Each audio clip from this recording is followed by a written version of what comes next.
At the start of the conflict, the Russian Black Sea Fleet operated with overwhelming mass, with over 80 ships and a grip on the waters stretching back centuries.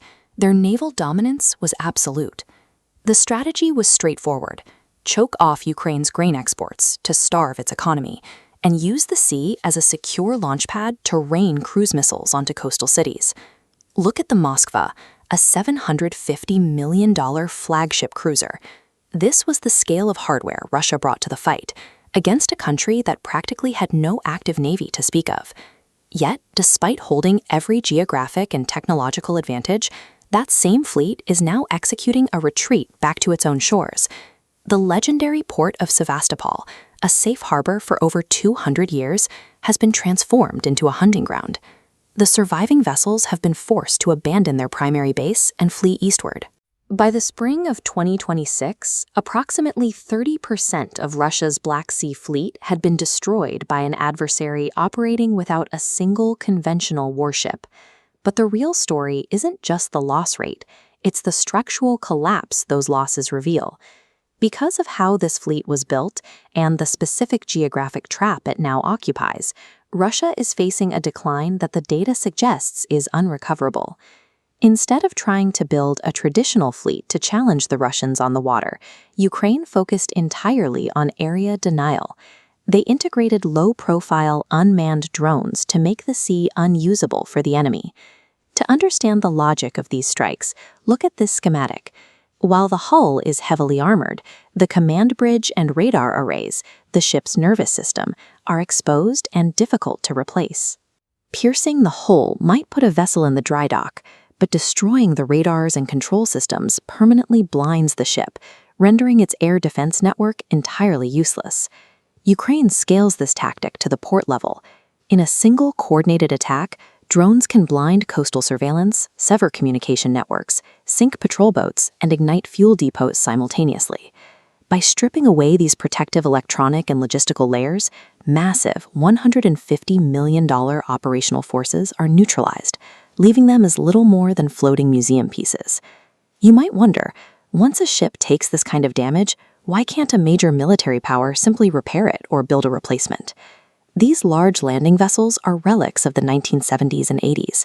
Back then, the Soviet Union operated a centrally planned economy with a massive labor force and shipyards capable of launching dozens of hulls a year. Today's Russian shipyards struggle for over a decade just to complete a single new frigate. The industrial mass required to replace Soviet-era landing ships has effectively vanished.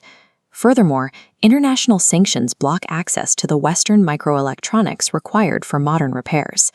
Attempting to integrate alternative Chinese components into 50-year-old Soviet systems is an engineering nightmare. The result is a production trap. The fleet is drawing from a finite, aging reserve pool with no realistic path for replenishment or high-tech repair. This map highlights the final geographic bottleneck, the Turkish Straits. Under the 1936 Montreux Convention, Turkey holds legal authority over warships passing through these waters during wartime. Because of this treaty, Russia cannot transfer replacements from its Baltic or Pacific fleets into the Black Sea. Whatever is in the sea now is all they will ever have. As ships are lost, the survivors must cover the same area with longer patrols and less time for maintenance. This leads to a vicious cycle of mechanical fatigue, making the remaining vessels easier targets for the next drone wave. It is a mathematical deadlock. Every ship lost increases the pressure on those that remain, accelerating the fleet's decline toward total operational exhaustion. This naval collapse has immediate consequences on the land front.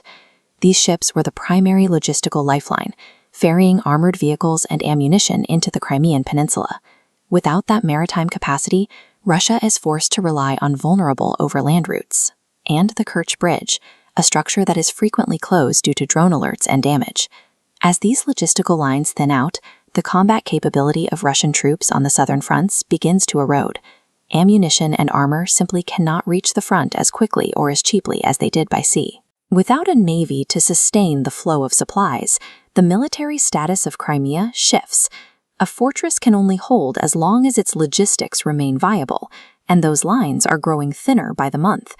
The 240-year legend of Russian naval dominance in the Black Sea is being systematically dismantled, and the implications are being studied by every major navy on Earth.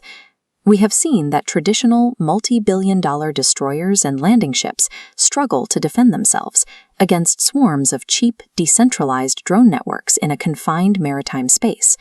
By turning a geographic trap into a laboratory for asymmetric warfare, a nation without a navy has shown that massive billion-dollar platforms can be neutralized by small, unmanned systems, changing the expectations for naval conflict in the years to come.